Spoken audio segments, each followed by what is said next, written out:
आज आपण इथं व्यसनमुक्तीची प्रतिज्ञा करत आहोत. सगळ्यांनी हात पुढे करायचा आहे उजवा. आज आम्ही अशी प्रतिज्ञा करतो की म्हणा,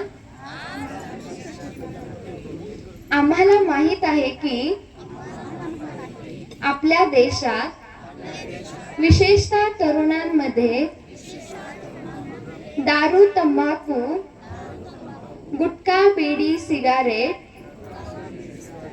व्यसनांचे प्रमाण दिवसेंदिवस वाढत आहे आणि ही चिंतेची बाब आहे. आम्ही या व्यसनांना थांबवण्यासाठी सहकार्य करू अशी प्रतिज्ञा करतो. आम्ही वचन देतो की कोणत्याही